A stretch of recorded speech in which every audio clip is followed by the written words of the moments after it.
The first sign something was wrong was the light. As I approached my apartment door, I could see it spilling from beneath, a warm yellow glow I shouldn't have been able to see because I always turned everything off before leaving. I'd grown compulsive about it since receiving last month's electric bill. I paused, key suspended between my fingers. Perhaps I'd forgotten today in my rush to make the 7 a.m. meeting. But no, I distinctly remembered flipping the switches, checking twice as always. My next thought was burglary, but who breaks in and turns on all the lights? Besides, the building had decent security. The lock hadn't been tampered with either. I inserted my key slowly, wincing at the familiar click that seemed unnaturally loud in the empty hallway. The door swung open. The apartment looked exactly as I'd left it that morning. Books stacked on the coffee table, half-empty mug from yesterday still by the sink, jacket draped over the dining chair. Except for the lights and the shower running, a cold dread crept up my spine. I should have backed out, called the police.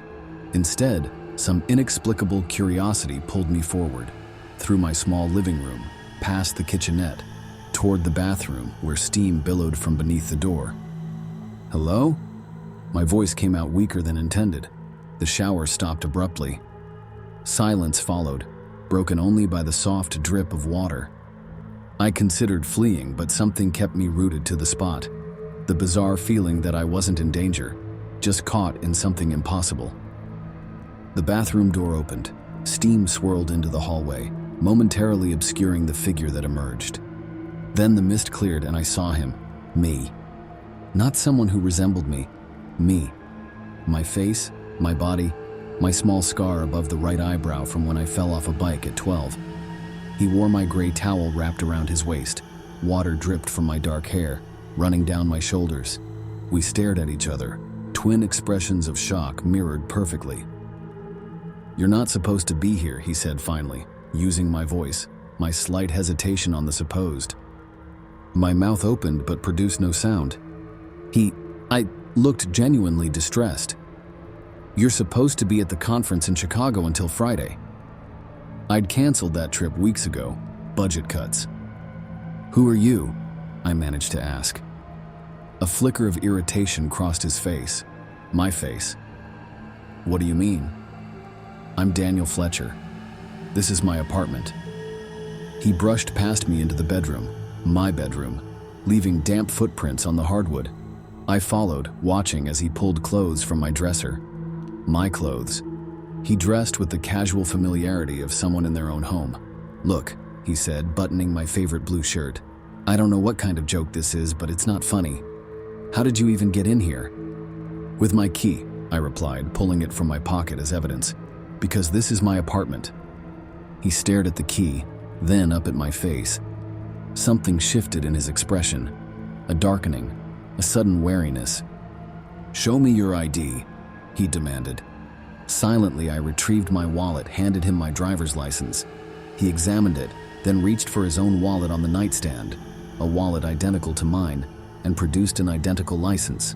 Same name, same address, same everything, down to the terrible DMV photo I'd been meaning to retake. "This is impossible," he whispered. "Who are you really?" I asked again. "I told you who I am." His voice hardened. "The question is, who are you? Some kind of identity thief? Did you have surgery to look like me?" The absurdity almost made me laugh. "You think I had surgery to look exactly like you? Made fake IDs and broke into your apartment for what purpose exactly?" He had no answer. I ventured further. "What did you do yesterday?" He hesitated, then responded, "Worked until 6. Picked up Thai food on the way home. Watched 2 episodes of that new sci-fi show before bed." A chill ran through me. That was precisely what I had done. "The woman at the Thai place," I said. "What did she say to you?" "That they were out of spring rolls." His eyes narrowed. "How could you know that?" "Because it had happened to me. Every detail of his life matched mine exactly, except for one critical difference. He thought he'd been living here all along, while I had been too." "Call someone," I suggested, suddenly inspired. "Call Mom, or Josh. See what they say." He reached for his phone, identical to mine, and dialed. Put it on speaker. My mother's voice answered, "Daniel? Everything okay?"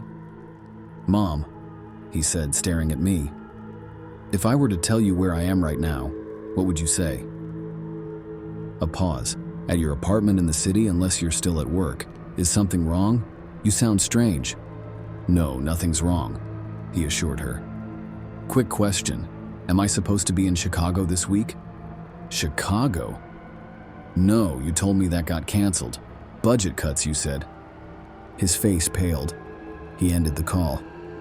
We stood in silence, two identical men in one small bedroom, the implications expanding between us like a gas filling the available space. "We need to figure this out," I finally said. He nodded slowly. "Let's compare notes. Something must be different." We talked for hours, matching life stories detail for detail. Same childhood, same college, same job, same friends, same memories. We even had the same small mole on our left shoulder blade. As night fell, an unspoken question loomed. What happens now? There couldn't be two Daniel Fletchers occupying the same life. The world didn't work that way. "I should go," I eventually said, though where I had no idea. "And do what?" "Live as someone else?" he asked, voicing my exact thought. "One of us doesn't belong here," I insisted. His eyes met mine, my own eyes looking back at me with an expression I'd never seen on my face before. "How do you know it's not you?" The question hit me like a physical blow. How did I know? What if I was the anomaly? The copy? The glitch? I reached for my phone to check the time and noticed something I'd overlooked before. The background image wasn't what I remembered setting. Instead of the beach sunset, it showed a forest path. A small detail, but suddenly it seemed monumentally important. "My phone background," I said. "It's different." He pulled out his phone. The sunset I expected glowed on his screen. "What else?" he demanded, a new urgency in his voice. We began checking everything. Emails, photos, text messages. Small discrepancies emerged. My recent call history showed conversations I didn't remember. His photo gallery contained pictures from a hike I'd never taken. "It's like we're versions of the same person from slightly different timelines," he muttered. "Or one of us isn't real," I suggested quietly. His head snapped up. "What does that even mean?" I had no answer, just a growing, gnawing fear that reality was more fragile than I'd ever imagined. As midnight approached, fatigue set in. Neither of us suggested sleep. The unasked question hung between us. If one of us fell asleep, would they still exist when they woke up? We agreed to take shifts watching each other. He took the bed first while I sat in the chair across the room. I studied him, myself, as he drifted off. His chest rose and fell with the same rhythm as mine always did. Around 3 a.m., my eyes grew heavy despite my determination to stay awake. I jerked upright, fighting it, but exhaustion was winning. Just before I succumbed, I noticed something strange. In the dim light, it seemed as if his form was becoming less substantial, more translucent with each breath. I forced myself to stand, moved closer to check. His outline was definitely blurring, edges softening like a photograph going out of focus. I reached out to touch his shoulder, and my hand passed through. I recoiled, fully awake now, watching in horror as he continued to fade, particles of him seeming to dissolve into the air. Within minutes, the bed was empty. No impression remained in the mattress, no warmth on the sheets. I was gone. I stood alone in my apartment, key still in my pocket, wondering what had truly happened.